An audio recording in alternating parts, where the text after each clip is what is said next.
Good evening, my fellow reefers. Welcome back to another episode. As you can see, there's a bunch of changes that we've done to the tank. Ooh, that filter is super orange. There's quite a few things that we've done to the tank. First, you see my big ol' centerpiece is gone.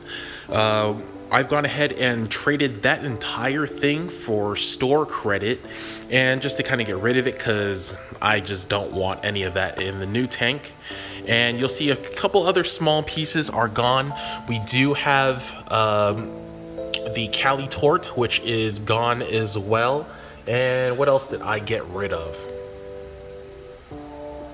Oh, the giant bird's nest. How did I forget? The one that was right here. So we've gone ahead and traded all those for store credit. I still do have frags of it. You can see a couple of them right there. So we'll go ahead and start that over once the new tank is in. I don't really need whole colonies in that tank. I like to start fresh. So we've gone ahead and removed those. And the other item that you see that's missing is the rock that was here holding the Ghani Garden. So the Ghani Garden has been moved over to the left, and this rock right here, I actually plan on keeping. It's the only rock in this entire tank that I plan on keeping.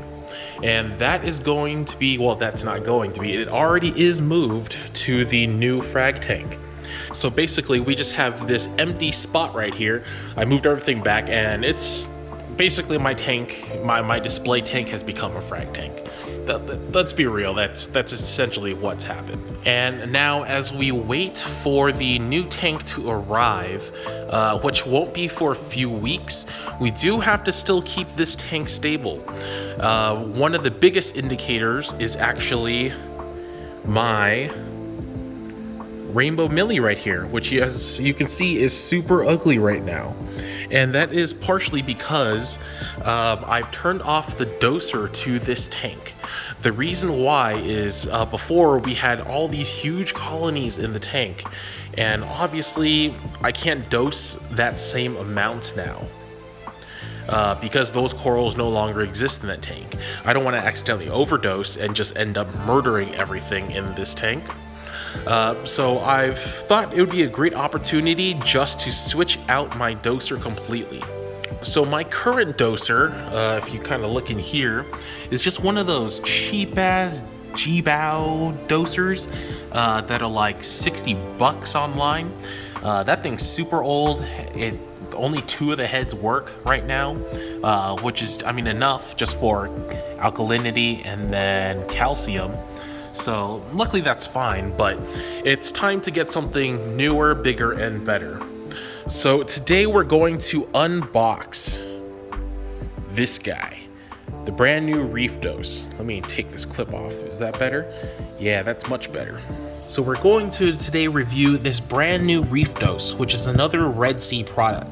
Right now I have lights that are Red Sea. I have gyres that are Red Sea, and that's kind of about it. But this is basically just another piece to that puzzle, and luckily it does connect to the app. So we're going to go ahead and unbox this and see what is inside. Cool. So here we see we have the manual here, which is great and all. We do have some stickers here. I like how they only give you Red Sea stuff, and they give you multiples. They don't give you, like, maybe that's extras. Oh yeah, these are extras in case you don't use Red Sea products. That'd be funny if they only gave you Red Sea product stickers. That'd be kind of interesting. Oh yeah, so these are the extra stickers. And look at that, we got the dosing heads, all 4 of them. What else do we got here? We got a couple screws. I'm assuming that's so we can mount it wherever we'd like. We do have the power supply. Down here there is actually, it looks like a, what is that? Oh, it is the little glass beaker that they give you. And this sucker, I think it's actually glass. That's really nice. It has a little Red Sea right there, and it says 5 mil. I really like this edition. This is super cool. I mean, granted, you're spending 400 bucks on a doser, but this is kind of a cool little trinket to have. You can't usually buy this anywhere, most people don't, but it's nice that it comes with it. So you have a lot of uses for this afterwards. You could, probably feed something with it. That's really cute. I like that. And then lastly, of course, we have the doser head, which won't come out. Let me grab that sucker with my feet and just pull this sucker. Oh, no, doesn't want to come out still. That really don't want to come out. There we go. Look at that. That actually looks pretty well built. And it's not light either. It's a pretty good hefty size. And you can see it kind of has the same little reef beat buttons that the gyres also have. The lights don't have these because the lights don't really have buttons. Though they kind of do have buttons on the back.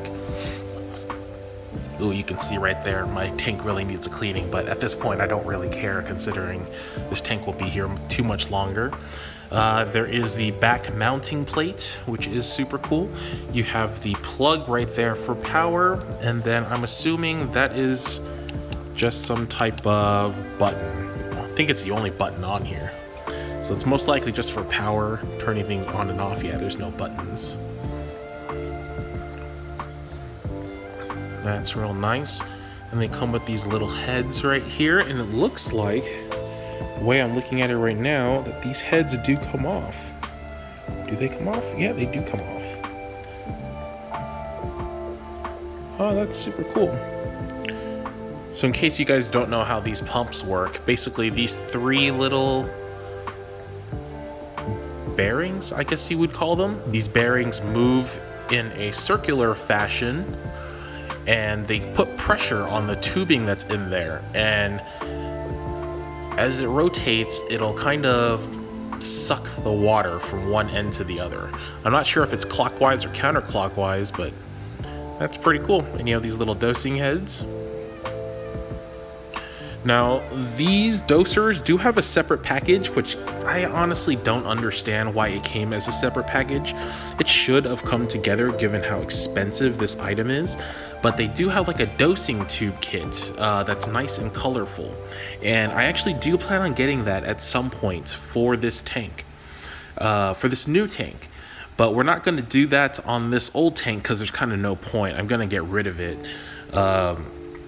So we're just going to go ahead and switch this guy out with the doser that I currently have on the tank, and we'll go ahead and get it going. Now, while we do install this, one thing I notice is there's a real good attention to detail. It even tells you how to make it go, which side makes it go in and which one makes it go out, which is super cool. And then these little bits right here actually screw off, so it gets a nice good seal on that tubing. And generally, I'm not really too much of a fan of first gen products. This one's been out for quite a while, so it should be good. And a lot of people haven't had much problems with it if you compare it to other dosers that have, the first come on the market. Cool, so I got the doser all set up now. I kind of wish I had help to, film these videos because it's kind of hard to do anything thorough without a second camera person. But yeah, I have calcium on dose head 1, alkalinity on dose head number 2, and one thing that's super cool about this is it's ridiculously easy to calibrate. Like, anybody could do it, and you don't even need the book. Like, I haven't even opened that manual that it came with, and with just the app, so easy to dose. Like, oh my god, this is my new favorite toy. Alright, so it's been about a week since we went ahead and set this up. You can kind of tell by the amount of dried alk I have just kind of littered everywhere, which, kind of not a great idea, but whatever. We're gonna reset this guy up soon anyways. So a couple things, given the week that I've run it, A few things to kind of note. Number one, this thing's a lot noisier than I thought it would be. It's a lot noisier than my crappy G-Bow doser that's in the back. The way I currently have it set is like 5 milliliters every hour on the dot for calcium, and then about double that for ALK. And the crazy thing is, when the ALK one goes, it goes for a long time. Every hour, it sets off my dog. My dog will start barking, just super pissed at it, which is kind of funny. So yeah, number one, it's really loud. It's a lot louder. It doesn't bother me, but it's noticeable. Like, it's definitely noticeable. Number two, this tubing is just some regular, air hose tubing. One thing I noticed is that these screws that go with it, they don't tighten. I would assume that's because this tubing is too thick. So I believe you have to use that silicone tubing that comes with the Red Sea tanks, because it's a lot more flexible than this stuff, which is kind of a bummer. So I wasn't able to tighten any of these. They're kind of just rammed on there for now, because either way, this tank is going to be gone in a little bit. And my overall review is that this guy's pretty good. It's pretty seamless with the app. Calibration of this is so easy. It's ridiculous. They made it just absolutely simple. I don't really see how that could ever get any better. That little flask that comes with it is super cute. You can use that for quite a few different things. But yeah, it doses great. The ability to spread it into 24-hour doses for stability is really nice. But yeah, other than that, that's about it. We'll just keep this guy up now until we get the brand new tank in a few more weeks. But yeah, thank you guys for watching like usual. And thank you guys, if you made it all the way to the end, for watching this absolutely terrible review and unboxing of the new Red Sea doser. But yeah, thanks for watching. I'll see you guys next time.